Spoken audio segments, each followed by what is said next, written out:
हमारे साथ कमलेश सिंह परमार जी मौजूद हैं, जिनको बाल कल्याण समिति का दायित्व मिला है। जाहिर तौर पर चर्चा करना बनता है, इसलिए नहीं कि इनको एक बड़ी जिम्मेदारी जिले के तौर पर मिला हुआ है, वाड्रफनगर के रहने वाले व्यक्ति को, जिनका लंबा अनुभव भी रहा है राजनीति में और संगठन में भी रहा है। इनसे जब की गई बातचीत में ये पता चला कि जब ये छात्र के तौर पर शिक्षा ग्रहण कर रहे थे कॉलेज में, तब भी इनकी अहम भूमिका थी। पढ़ने लिखने में भी काफ़ी अव्वल दर्जे के रहे हैं। तो इनसे जानना, और ऐसे व्यक्तित्व को सरकार ने इतनी बड़ी जिम्मेदारी दे दी है, तो आने वाले समय में क्या बदलाव आएगा, बालकों का जो बाल्य अवस्था में हैं और जो एजुकेशन प्राप्त कर रहे हैं, जो सरकारी योजनाओं का लाभ ले रहे हैं, या कुछ गलत एक्टिविटी की वजह से कहीं ना कहीं सुधार गृह में भी हैं, तो उन तमाम पहलुओं पर आज इनसे बात करेंगे कि वर्तमान की कंडीशन क्या है और आने वाले समय में इनके कार्यकाल जो 3 सालों के लिए इनको बनाया गया है, इसमें ये नयापन क्या लाएंगे। जो बाल्य अवस्था, क्योंकि जो बाल्य अवस्था होता है वो बहुत महत्वपूर्ण होता है। उस अवस्था में अगर आप सकारात्मक अच्छाइयाँ और बुराइयाँ जो आप उनके अंदर डालेंगे, वही आने वाले समय में पूरे जीवन भर उनके भीतर रहेगा। तो कितना ज़रूरी है बाल्यकाल को बेहतर बनाने के लिए, जिसमें सरकार की योजनाएँ तो चल ही रही हैं, प्रशासन का भी ध्यान है ही। लेकिन फिर भी जो हमारा बलरामपुर ज़िला है, वो कितना इस मामले में मजबूत है, कितना सही दिशा में जा रहा है, ये समझने का विषय है। तो आइए बातचीत का सिलसिला शुरू करते हैं।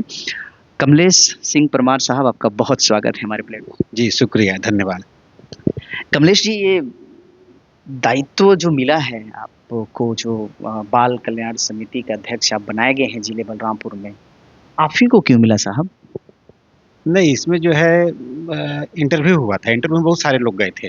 1 टू 1 वहाँ पर जो है चर्चाएँ हुई और जिससे समिति सैटिस्फाई हुआ, उसको ज़िम्मेदारी दिया। तो निश्चित रूप से जो हमसे वहाँ क्वेश्चन पूछा गया, हम उसको सही और सटीक जवाब दिए, इसलिए ज़िम्मेदारी मुझे मिली। क्यों, ये इसकी बाकायदा कोई एप्लीकेशन हुआ था और वैकेंसीज़ वगैरह हुआ था? प्रक्रियाएँ क्या हैं? थोड़ा ये भी बता दीजिए ना लोगों को। इसका जो है जनवरी में विज्ञापन आया था सरकार की तरफ से और 28 फरवरी मेरे ख़्याल से अंतिम डेट था फ़ॉर्म डालने का। तो जो उसका नाम था, जो उसको जानकारी चाहिए था, उसके अनुरूप हम लोग जो है फ़ॉर्म जमा किए थे और उसमें जो है पात्र हुआ, हम लोग पात्र सूची में आए। फिर जो है उसमें इंटरव्यू कॉल किया गया, वॉक इन इंटरव्यू 1 टू 1, फिर इंटरव्यू हुआ, उसमें सिलेक्शन हुआ। कितने लोग अभ्यर्थी थे इस पद के लिए बलरामपुर जिले में? नहीं, बलरामपुर ज़िले के लिए इस पद के लिए कम से कम 25 लोग थे, जो जो उसके अपेयर होने के योग्य थे, जो फ़ॉर्म डाले थे। अच्छा, उसमें भी कुछ योग्यताएँ रहती हैं क्या? वो क्या है, थोड़ा वो उस पर भी बात कर दीजिए, फिर आगे बढ़ें।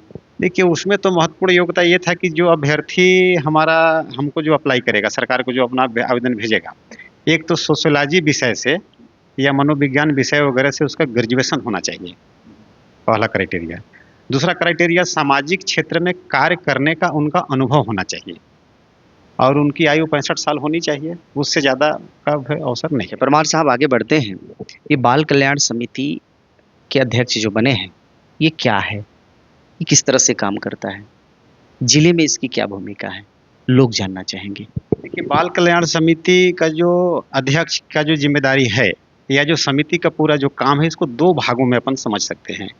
एक भाग तो यह है कि 18 साल से कम उम्र के लड़के लड़कियां जहां रहते हों, जहां पढ़ते हों, जहां उनका आना जाना हो, जहां उनका सोशल एक्टिविटी होता हो, वह समस्त संस्थाओं का देख रेख का जिम्मा इस समिति को रहता है, पहला बात। दूसरा बात, जो हमारा बालक हमारे जिले का यदि कोई गैर सामाजिक या गैर संवैधानिक कामों में अगर लग गया किसी कारण से, उसका देख रेख, वो न्यायालय का उसके प्रति क्या रुख है, कैसा डिसीजन दे रहे हैं, कैसे अच्छा उसको बनाया जा सकता है, इस विषय पर भी न्यायालय को सलाह देना और कार्य करवाना, ऐसा 2 तरह का इसका काम मुख्य रूप से है। न्यायिक व्यवस्थाओं में भी भूमिका आप लोगों की होगी, हाँ। प्रत्यक्ष या अप्रत्यक्ष? नहीं, इसमें प्रत्यक्ष रूप से न्यायिक कार्यों में भूमिका रहती है, 18 वर्ष से कम उम्र के लिए लोगों का जो रहता है। हाँ। अच्छा, परमार साहब, आप बलरामपुर जिले के रहने वाले हैं और आपका गृह ग्राम सनावल क्षेत्र का है, वाड्रफनगर में अभी आप रहते हैं। ये ज़िक्र करने का मेरा मतलब ये है कि बलरामपुर जिले का उत्तरी छोर, पूर्वी छोर, पश्चिमी छोर छोर सभी को आप कहीं न कहीं थोड़ा बहुत या ज़्यादा समझते हैं। चूँकि बाल्यकाल में चल रहे बच्चों की एक्टिविटी से जुड़ा हुआ जो आपको दायित्व मिला है, वर्तमान स्थिति क्या कहता है बलरामपुर का? नहीं, वर्तमान स्थिति तो अब अभी जो है ठीक-ठाक चल रहा है। इसको हम कैसे और बेहतर बना सकते हैं, उस पर अपने को काम करना है। आपको क्या ठीक लगता है? भाई अगर ठीक लगता है तो ये जानना ज़रूरी है कि आपको ठीक लगता क्या है? और जो हम चूँकि मैं ग्राउंड रिपोर्टर हूँ, मैं ग्राउंड में जाता हूँ। हमारा जो क्षेत्र है बलरामपुर का काफ़ी बैकवर्ड जंगली एरिया है, काफ़ी हिस्सों में जंगल है और मैं जितना ऑब्ज़र्व कर पाया हूँ, बाल्यकाल से ही आज नशा की तरफ बहुत हैं हमारे बच्चे, क्षेत्र के बच्चे। शिक्षा में भी वो मजबूती नहीं है, वो चाहे उनका स्कूल जाना या वातावरण कहें, क्योंकि सबसे महत्वपूर्ण है वातावरण, क्योंकि बाल्य अवस्था ऐसा अवस्था है, जहाँ पर जो भी सीखा जाता है, वो वातावरण से सीखा जाता है। इस पर आप क्या सोचते हैं? देखिए, इसके लिए अगर कोई कोई बच्चा शिक्षा से यदि विमुख होकर के वो काम में लग जाता है या नशा में लग जाता है, तो हम मानते हैं कि इसके लिए जन जागृति की आवश्यकता है उनके पेरेंट्सों के बीच में। क्योंकि हमारा जो ज़िला है मूलतः इसमें ट्राइबल ज़िला है और यहाँ होता ये है कि जो गार्जियन है, जो उसके माँ-बाप हैं, बच्चा जैसे ही 5 7 साल का होता है उसको इनकम ऑफ सोर्स बना लेते हैं कि तुम जाओ, काम करो और तुम्हारा स्कूल जाना बंद हो गया और जो पैसा कमा कर के लाता है उससे वो लोग अपना भी नशापाती करते हैं, बच्चा भी उसी में लिप्त हो जाता है। जो गलत कामों में फँस जाता है। तो उस पर मूलतः जो है कैंप लगा करके, जन जागृति करके, सामाजिक संस्थाओं से मिल करके और हमारा भी जो एजेंसी जो महिला बाल विकास है, जो पुलिस विभाग है, वो सब देख-रेख करके उसको अपन सुधारते हैं, काम करते हैं। परमार साहब, अब चूँकि यही पूछना पड़ जाता है, अब सरकार को डिफेंड करेंगे चूँकि सरकार से ही बनाए गए हैं, तो ज़ाहिर तौर पर करेंगे। दशकों हो गए हैं, इस तरह की योजनाएँ चल रही हैं, प्रयास भी सरकार की तरफ से, प्रशासन की तरफ से तमाम प्रयास किए जा रहे हैं। पर जस का तस हालात क्यों हैं? क्यों वही दिन देखने को पड़ रहे हैं बच्चों को? ठीक है, आपने अच्छी बात कही कि भई ऐसा होता है, कई घरों में होता है कि बहुत बाल्यावस्था में काम पर भेजा जाता है, उस पैसे से उस पेरेंट्स भी, माता-पिता भी नशा की तरफ इन्वॉल्व हैं पूरी तरह से। लेकिन इसको अब तक सरकार, प्रशासन, नीतियाँ क्यों नहीं सुधार पाईं? क्या चुनौतियाँ हैं? नहीं, निश्चित रूप से इसमें सुधार हुआ होगा क्योंकि हम तो अभी जा ही रहे हैं इसमें, तो क्या कमी रह गया है और उससे बेहतर हम और क्या कर सकते हैं? ये देखने का जो ऐसा नहीं है कि इसके पहले जो बने होंगे, वो काम नहीं किए होंगे। काम किए होंगे, सरकार भी काम की होगी, लेकिन कहीं न कहीं कोई त्रुटि रह गया होगा तो उसको देख कर के अपन जो है पूरा करेंगे और निश्चित रूप से ये 3 साल के कार्यकाल में ख़ास करके अगर हम 18 वर्ष से कम उम्र अंडर एज के बच्चों का बात करें, तो निश्चित रूप से हम एक कीर्तिमान स्थापित करके ही यहाँ से मने विदा लेंगे 3 साल। बहुत बड़ी बात आपने कह दी। कीर्तिमान स्थापित करना आसान होता नहीं है, कई चुनौतियों को फेस करना होगा, सामना करना पड़ेगा। कमलेश जी, आपने कहा कि अभी तो नए-नए जा रहे हैं और देखेंगे, मैं इस बात से इत्तेफ़ाक इसलिए नहीं करता क्योंकि तजुर्बा आपके पास ज़्यादा है। नशा की तरफ पूरी तरीके से इन्वॉल्व हैं आजकल के ज़्यादातर हिस्से के बच्चे और शिक्षा में भी कोई बहुत ज़्यादा मजबूती देखने को मिलता नहीं। और शिक्षा में डॉक्टर रमन सिंह जी की सरकार में ही ये फैसला लिया गया था कि 5वीं और 8वीं के बोर्ड को हटा दिया गया था। मैं अब ज़ाहिर तौर पर आप डिफेंड करेंगे, लेकिन मैं फिर भी मैं समझना चाहूँगा आपके चश्मे से, आपके नज़रिए से, ये सरकार का फैसला कितना सही था? कितना इफ़ेक्टिव था? इससे क्या जिस उस दौर में जो बच्चे पढ़ रहे थे, वो कितना प्रभावित हुए? सकारात्मक, नकारात्मक? देखिए, जो पढ़ने वाले जो बच्चे हैं, उनके लिए किसी भी क्लास का बोर्ड का होना और ना होना ये मायने नहीं रखता। मायने रखता है कि बच्चा में पढ़ने का जज़्बा कितना है, उसका पेरेंट्स उसको कितना सपोर्ट कर पा रहा है, ये महत्वपूर्ण होता है। जब जब ज़िंदगी में चुनौतियाँ ना हो, बेफ़िक्री हो जाए, आपको कोई इम्तिहान देने जैसा ना लगे कि हमको उस इम्तिहान को फेस करना है, क्रॉस करना है और हम उसकी तैयारी उस ढंग से करें। जब ऐसी कोई चुनौतियाँ नहीं होगी, चुनौतियाँ हर दौर में होती हैं, हर चीज़ के लिए होती हैं। सरकार का फैसला ये गलत नहीं था? देखिए, बच्चा जब अंडर एज में होता है, तो कोई भी चुनौती बच्चा के साथ-साथ उसके माँ-बाप का भी होता है। क्लास हम बताएं ना कि कौन सा क्लास बोर्ड हो, कौन सा क्लास बोर्ड नहीं हो, ये मायने नहीं रखता। मायने रखता है कि हम अपने बच्चे को किस तरह से प्रिपेयर कर रहे हैं, क्या उसको बता रहे हैं तुमको क्या करना क्या नहीं करना। ये महत्वपूर्ण मायने रखता है। उसमें यदि कोई त्रुटि है तो इसका हम लोग कैंप लगा करके सार्वजनिक रूप से प्रचार प्रसार करके इसको दूर करेंगे और बच्चे को एक योग्य बनाएंगे। रहा बात सरकार ने जो डिसीजन लिया कि बोर्ड को खत्म कर दिया, जो मूल बात है, तो बोर्ड को खत्म करने के पीछे का आशय यह था कि जो बच्चे कम उम्र के होते हैं, मान लीजिए बोर्ड में कोई 5वीं में 8वीं में कोई बच्चा फेल हो गया, तो कभी कभी क्या होता है ना कि नेगेटिव बात उसके दिमाग में घर कर गया। और अमूमन समाचार पत्रों में यह देखने को मिलता है कि बच्चा या तो घर से भाग गया, या जहर खा लिया, या गलत कार्यों में लग गया। तो कहीं ना कहीं एक समाज का जो है एक नुकसान होता है, परिवार का नुकसान होता है। उस नुकसान को देख कमी को पूरा करने के लिए सरकार ने ऐसा डिसीजन लिया। ठीक है, सरकार ने अगर डिसीजन लिया तो जितने कार्यकाल का वो दौर था उसमें कोई सकारात्मक परिणाम तो देखने को नहीं ना मिला। हमने देखा जस का तस था, बल्कि हालात बिगड़े थे, उससे मजबूती नहीं आई थी। नहीं, हालात बिगड़े नहीं थे। अभी मेरे ख्याल से 5वीं से शुरू कर दिया है बोर्ड शायद। हाँ, अभी अभी वर्तमान सरकार इसको शुरू किया है। और बोर्ड को खत्म करना निश्चित रूप से हम समझते हैं कि गलत डिसीजन सरकार का था, जो उसको अभी सुधार लिया गया। चलिए, आपने कहीं न कहीं वही मैं ला रहा था कि सरकार की गलतियों को आप एक्सेप्ट करें और आपने किया। चलिए, आप सही दिशा में हैं। कम से कम जो समाज के भीतर सरकार की कोई गलत नीतियाँ आती हैं, उसके खिलाफत में आवाज़ होनी चाहिए, उस पर सुधार करनी चाहिए। एहसास हुआ सरकार को और सरकार ने उसको बदला। चलिए, आगे बढ़ते हैं परमार साहब। पूछना ये चाहता हूँ कि भई जिस तरह से आपने कहा कि इसको 2 वर्गों में बाँटा जा सकता है या 3 हिस्से में रखा जा सकता है। बाल्यावस्था में तो शिक्षा प्राप्त करने का दौर होता है और उसी में अटैच कहीं न कहीं रहता है वो हॉस्टल्स जहाँ पर बच्चे रहते हैं। दोनों का वातावरण बहुत इम्पोर्टेंट है। अगर दोनों में से एक का वातावरण सही नहीं है बच्चे की दृष्टि से, बाल्यावस्था की दृष्टि से, तो मेरा ऐसा मानना है कि सही नहीं है। तीसरा, जब कोई ऐसा कोई गुनाह कर जाते हैं बच्चे, जिसके लिए सुधार गृह में भेजा जाता है, शायद मैं सही शब्दों का इस्तेमाल कर पा रहा हूँ, तो वहाँ का भी वातावरण, क्योंकि अगर देखिए गलतियाँ होती हैं, हर इंसान से होता है, वो बड़ी बात नहीं है। लेकिन उसके बाद सुधरने का जो मौका होता है वो बाल्यावस्था में ही होता है। वहाँ का जो अ, वर्तमान हालात रहेंगे, वातावरण जो रहेगा, इन तीनों को आप कैसे देखते हैं प्रेज़ेंट में? और सबसे ज़्यादा काम करने की ज़रूरत कहाँ आपको लग रही है? कुछ तो एनालिसिस किया होगा। कु चूँकि आपने कहा कि आप बाकायदा इंटरव्यू के लिए गए हुए थे, तो थोड़ा बहुत तो अध्ययन करके आप ही गए ही होंगे। हो सकता है इस इससे संबंधित आपसे सवाल भी पूछे गए होंगे। इससे संबंधित सवाल पूछा गया था। देखिए, इसको 3 हिस्से में जो अपन काम को बाँट रहे हैं। तो एक हिस्सा में हम मान लेते हैं कि जो 18 वर्ष से कम उम्र के जो बच्चे जहाँ जो विद्यालय में शिक्षा अध्ययन करते हैं, वहाँ उनका बैठने का व्यवस्था कैसा है? एक विद्यार्थी पर कितना स्क्वायर फीट ज़मीन चाहिए बैठने के लिए? एक क्लासरूम का कैपेसिटी कितना है?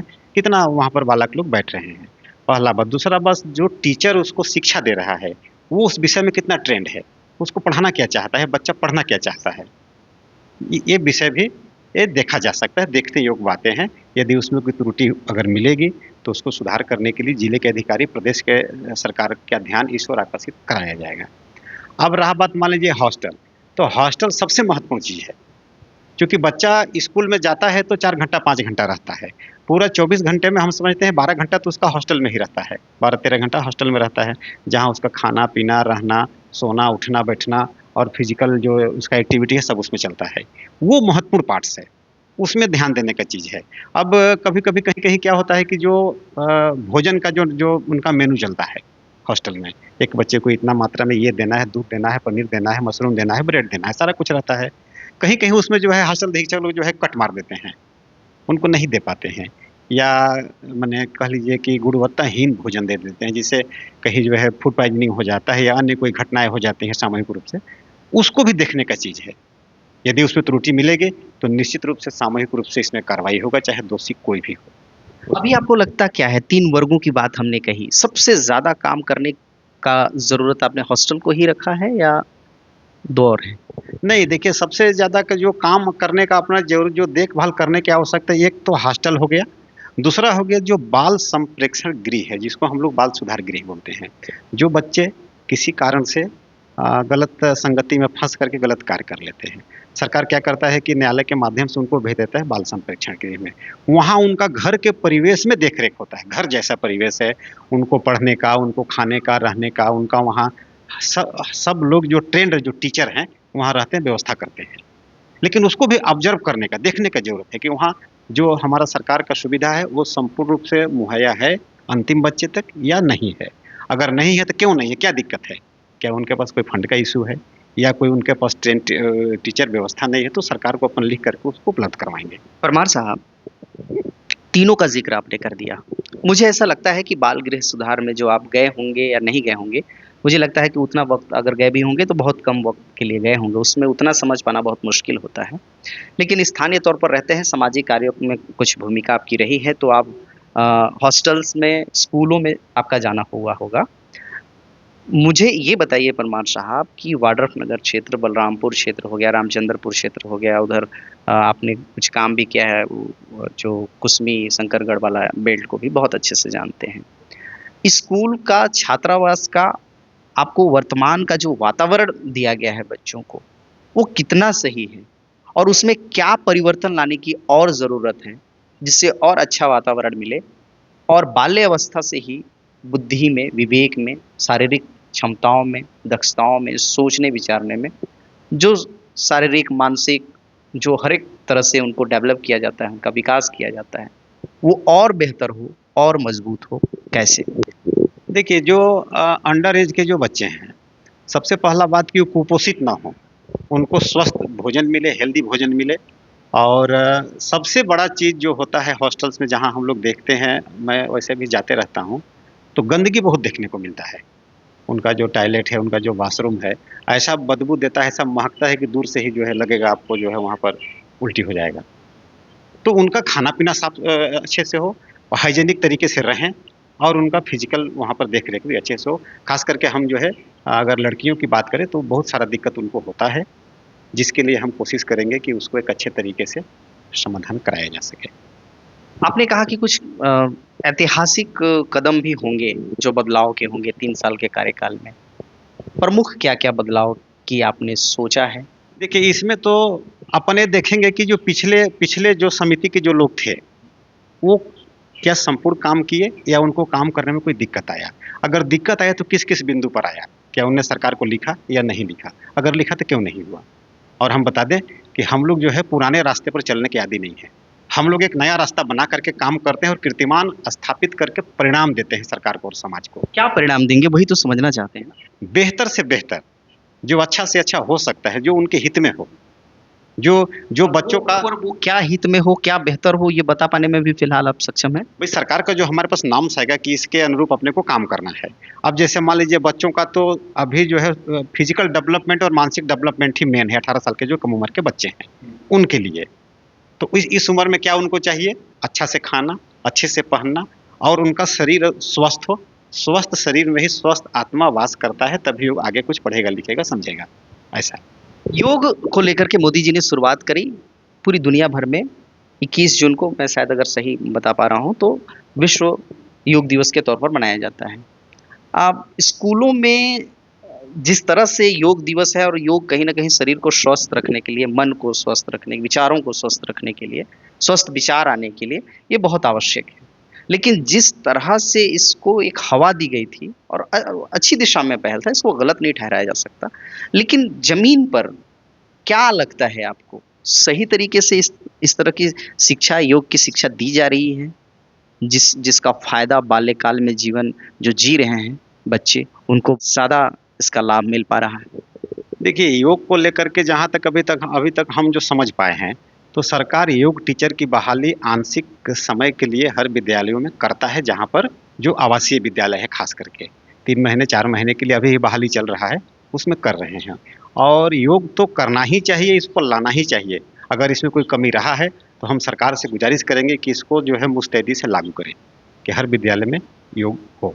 परमार साहब, आपको जो अधिकार मिलेंगे, या आपने बहुत हद तक इसको पढ़ा होगा, अभी तो डीपली जाएँगे तो काफ़ी कुछ सीखेंगे, अपने अधिकारों के बारे में जानेंगे, कुछ तो अधिकारों के बारे में पता ही होगा।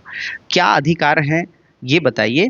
और इस अधिकार का इस्तेमाल करते हुए, इसके अलावा और क्या कर सकते हैं आप ज़िले में? जिले की विकास के लिए, जिले में एक सकारात्मक वातावरण के लिए? देखिए, बाल कल्याण समिति का जो बोर्ड का जो अध्यक्ष की ज़िम्मेदारी मुझे मिला है, यह तो एक जो है प्रतीकात्मक है, ठीक है? लेकिन जिस भी विभाग में कहीं भी यदि मुझे कोई ऐसा लगेगा कि यहाँ पर जनहित का कोई विषय है जो उपेक्षित किया जा रहा है, तो उसके लिए राज्य सरकार को हम लिखेंगे, बात करेंगे और उस काम को करवा के ही रहेंगे। अगर हमारा कोई अध्यक्षीय अधिकार क्षेत्र से बाहर भी यदि कोई विषय है, तो इसकी इसमें ला करके हम करके बताएँगे। क्योंकि सरकार के अंग है, हम जो लिखेंगे सरकार उस पर विचार करेगी। इसमें जिले के हमारे जितने आला अधिकारी हैं, हमारे कलेक्टर साहब हैं, हमारे माननीय एसपी साहब हैं और हमारे जिला पंचायत सीईओ आपका जो है ट्राइबल एससी, सब लोग हमको सहयोग करेंगे। अगर जनहित का काम करना है तो क्यों नहीं करेंगे? हमारे मंत्री हैं, विधायक, सांसद सारे लोग करेंगे। इसलिए निश्चित रूप से हम बोले कि हम एक कीर्तिमान ही स्थापित करेंगे। कुछ कुछ सालों से संघ में जुड़े हुए हैं, उसी का फायदा तो नहीं मिला इतनी बड़ी जिम्मेदारी नहीं, तौर पर? नहीं ऐसा नहीं कह सकते कि संघ में जुड़ने से ये ज़िम्मेदारी मिल गया। संघ में जो हम कार्य किए, वो अनुभव मुझे जो है आगे काम करने में आएगा, काम आएगा। अच्छा, जो चर्चा बाजारों में फैली हुई है कि सरकार पर, बीजेपी पर पूरा नियंत्रण है संघ का, प्रत्यक्ष अप्रत्यक्ष को सुनने को मिलती है, क्या कहेंगे आप? नहीं, ये तो मैं समझता हूँ कि जो हमारे मीडिया के जो पत्रकार बंधु हैं, ये उनके दिमाग का उपज है। अब यहाँ पर 2 विषय है, आप समझ लीजिए। 2 विषय क्या है? सरकार चलाने का एक्सपर्ट कौन है? जो सरकार में लोग बैठे हुए हैं। उनका कौन-सा विधायक कहाँ बैठेगा, कहाँ मंत्री बनेगा, क्या बनेगा, वो तय करते हैं। संघ वाले तय करते हैं, ये बातें होती हैं साहब, ये चर्चाएं होती हैं, आपने भी सुना होगा ना। और जो हमारा संघ, पूरा हस्तक्षेप रहता है। नहीं, जो हमारा संघ है, हमारा कौन-सा व्यक्ति सेवा प्रमुख रहेगा, कौन-सा व्यक्ति प्रांत में जाएगा, कौन-सा व्यक्ति जो है क्षेत्र में जाएगा, ये तय संघ, यानी कि जो 2 विषय के एक्सपर्ट हैं, दोनों अपने-अपने क्षेत्र का डिसीजन लेते हैं। संघ का भाजपा या भाजपा के सरकार में कोई दखल, कोई इंटरफेयर नहीं होता है। एकदम इसको मैं प्रामाणिकता के साथ कह सकता हूँ। अच्छा, 75 साल वाला चल रहा था मामला, आखिरी सवाल करते हैं, समाप्त करेंगे। विशेष तो अलग है, लेकिन चूंकि राजनीतिक एक पत्रकार होने के नाते, क्योंकि राजनीतिक मुद्दों पर मैं ज़्यादा पूछताछ करता हूँ, तो मैं समझना चाहूँगा परमार साहब, अभी मोदी साहब के 75 साल पूरे होने वाले हैं 17 शायद सितंबर को, और तब से ये चल रहा था कि 75 के बाद उधर कहीं ना कहीं बीजेपी का ही स्टैंड रहा है कि तय उम्र के बाद आप अपना रिटायरमेंट ले लेंगे और इसके बाद नए जो चेहरे हैं या नया जो वर्ग है उसको मौका दिया जाएगा। और इस बात का कहीं ना कहीं स्टेटमेंट आया था मोहन भागवत जी का भी, और मोहन भागवत ने भी कहा था, लेकिन अभी अभी ये सुनने को खबरों में मिल रही है कि इस व्यवस्था को ही समाप्त कर दिया गया है कि 75 का अब कोई क्राइटेरिया नहीं रहेगा, मतलब अपने हिसाब से जीना है कि हमें जो सुविधा होगी हम उस हिसाब से नियम बनाएंगे, और अगर हमारे लिए वो नियम आड़े आएगा तो नियम तोड़ भी देंगे समय के साथ। नहीं, ऐसा बात नहीं है कि 75 साल में किसी को रिटायरमेंट हो जाना है, इसकी बाध्यता नहीं है। हमारा जो बाध्यता नहीं है, ये तो आप ऐसे कहेंगे तो जो खड़गे साहब हैं वो तो कांग्रेस की तरफ से 80 बरस में पार्टी के अध्यक्ष हैं, विषय वो नहीं है।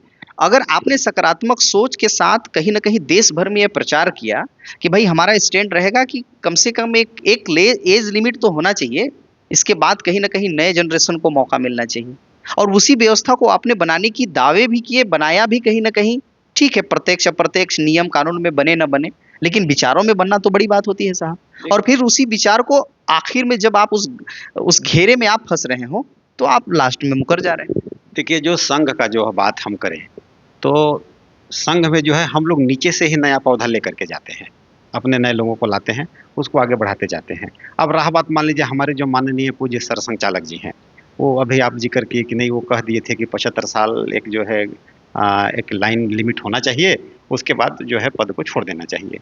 ठीक है, सही बात है कि उनने एक समय यह बात कहा था, लेकिन उनके लिए कहा था कि जिसका शरीर रुग्णग्रस्त हो, जिसका मन, अब ये तो खैर ये बचाव वाली बात है, ऐसा उन्होंने शब्द नहीं बोला था। नहीं, वो शब्द कहे नहीं थे, लेकिन भाव था ये, आप लेकिन उनका ऐसा भाव था। ये तो बचाने वाली बात हो गई। जिसका मन मस्तिष्क स्वस्थ है, तो जब तक वो चले, काम करना चाहिए, देश का सेवा आना चाहिए। इसलिए कि मोदी साहब का 75 हो रहा है, अभी तो काम करना चाहिए।